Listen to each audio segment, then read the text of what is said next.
Hello friends, আসসালামু আলাইকুম। আমি আমরুজা সমুদ্দিন খন্দকার চেক আপডেট টেকনিক চ্যানেলের পক্ষ থেকে আপনাদেরকে জানাচ্ছি ওয়েলকাম। আজকের ভিডিওতে আপনাদের সাথে শেয়ার করব how to export and import filters from Gmail one account to another account. অর্থাৎ আমাদের জিমেলের একটা অ্যাকাউন্ট থেকে আমরা অন্য অ্যাকাউন্টের মধ্যে ফিল্টার্স কীভাবে এক্সপোর্ট এবং ইম্পোর্ট করতে পারি, আজকে আমরা সে বিষয়টা দেখব। এখন আমাদের এই কাজটা করার জন্য প্রথমে আমরা গুগল ক্রোম ব্রাউজারে চলে আসবো।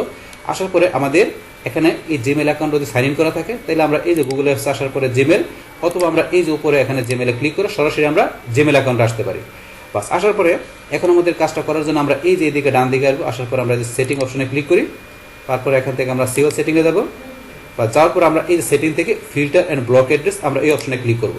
পাস করার পরে এখন আমাদের এই জিমেল অ্যাকাউন্ট থেকে আমাদের যে ফিল্টারগুলো আমাদের করা থাকবে সেগুলো কিন্তু আমাদের এই যে এখানে ফিল্টারগুলো থাকবে। তাহলে আমার এখানে দুইটা ফিল্টার করা আছে।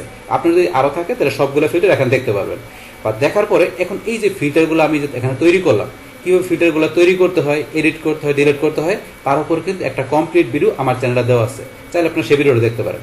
এখানে ধরুন এই ফিল্টার ছাড়াও আমাদের এই সেটিংয়ের মধ্যে এই যে accounts and import, inbox, labels, general, এই প্রত্যেকটা সেটিংয়ের উপর কিন্তু আমার চ্যানেলে আলাদা আলাদা ভিডিও দেওয়া আছে। চাইলে আপনারা সেই সমস্ত ভিডিওগুলো আমার চ্যানেল থেকে দেখতে পারেন। আচ্ছা, যাই হোক, তাহলে এখন আমাদের আজকে এই ফিল্টারের এখান থেকে আমরা কি বলছি যে এখান থেকে এই যে এখানে আমাদের জিমেল অ্যাকাউন্টে এখানে যে এই যে ফিল্টার যেগুলো করা আছে এগুলো প্রথম আমরা কি করব, এখান থেকে আমরা এক্সপোর্ট করব। এক্সপোর্ট করার পরে আমাদের অন্য একটা জিমেল অ্যাকাউন্টে যে কি করব, এই ফিল্টারগুলো আমরা সেখানে ইম্পোর্ট করব। তাহলে এখন করার জন্য আপনি যদি সবগুলো ফিল্টার আপনি করতে চান, যে আপনি এক্সপোর্ট করতে চান, তাহলে সবগুলো সিলেক্ট করার জন্য এই যে এখানে অলে ক্লিক করবেন। তো আপনি যদি মনে করেন যে এখান থেকে সবগুলো করবেন না, আপনি স্পেসিফিক কোনো ফিল্টার সিলেক্ট করবেন, তাহলে একটা করে সিলেক্ট করতে পারেন। তো আমি সবগুলোই করবো। ধরুন আমি এখানে অলে ক্লিক করলাম।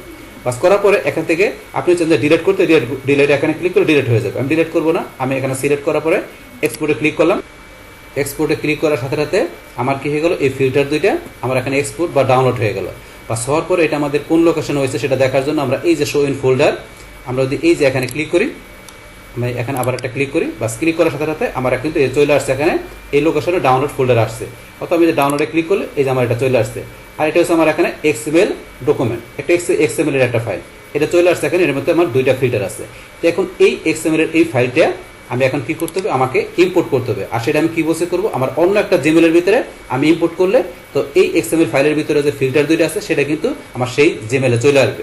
তো এখন ধরুন আমি এই জিমেলে এই অ্যাকাউন্ট থেকে কাজটা করলাম, এখন আমি আমার অন্য একটা ব্রাউজারের অন্য একটা জিমেলে আমি চলে আসি। তাহলে এখন আমি এখানে জিমেল অ্যাকাউন্টে যাই। যাওয়ার পরে এখন আমি এখান থেকে সেম ভাবে যে সেটিং অপশনে যাব। সেটিং থেকে সিওল সেটিংয়ে ক্লিক। বাস তারপর এখান থেকে আমাদের লোডিং হচ্ছে। বাস তারপর এখান থেকে আমাদের ফিল্টার অ্যান্ড ব্লক অ্যাড্রেসে যাব। যার পরে এখানে কিন্তু আমাদের কোনো ফিল্টার নেই। তাহলে আমাকে এখানে ইম্পোর্ট করার জন্য এই যে ইম্পোর্ট ফিল্টার, এই অপশনে আমি ক্লিক করব। ইম্পোর্ট ফিল্টারে ক্লিক করি। বাস করার পরে এই যে এখানে চুজ ফাইল, এই অপশনে আমি ক্লিক করব। বাস ক্লিক করার পরে আমার সেই ফাইলটা কোথায় আমার হয়েছে, ডাউনলোড হয়েছে, এক্সপোর্ট হয়েছে আমাদের এই যে ডাউনলোড ফোল্ডারে। তাহলে ডাউনলোড ফোল্ডারের মধ্যে এই যে এখানে মেইল ফিল্টার্স যে ফাইলটা এক্সএমএল এর, এটা আমি সিলেক্ট করে দিব। করার পর আমি ওপেনে ক্লিক। বাস ওপেনে ক্লিক করার পরে এখন এই যে ধরুন এক্সএমএল ফাইলটা চলে আসছে। আসার পরে আমি এই যে এইদিকে ডান দিকে ওপেন ফাইল, এখন ওপেন ফাইলে ক্লিক করি।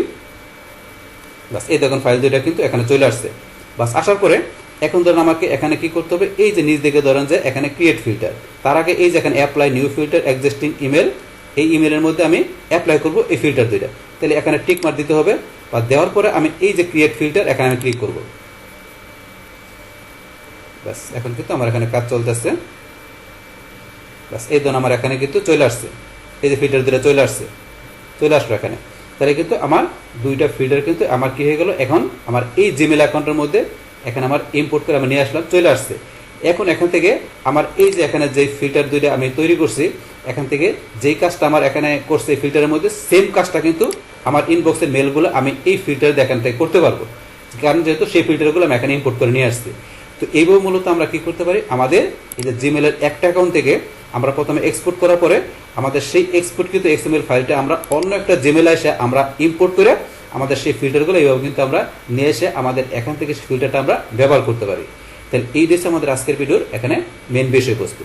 বাস তাহলে হয়েছে আমাদের এখন টোটাল বিষয়টা মূলত আমাদের আজকের ভিডিও। ডিয়ার ফ্রেন্ডস, আমার আজকের এই how to export and import filters from Gmail one account to another account, এই ভিডিওটি যদি আপনাদের কাছে ভালো লেগে থাকে কিংবা ভিডিও থেকে আপনারা কিছু শিখে থাকেন, উপকৃত হয়ে থাকেন, তাহলে আমার এই যে কাপড়ি টেক নিউজ চ্যানেলটা আপনারা সাবস্ক্রাইব করবেন, লাইক করবেন, কমেন্ট করবেন এবং সবার সাথে শেয়ার করবেন। Thanks everybody.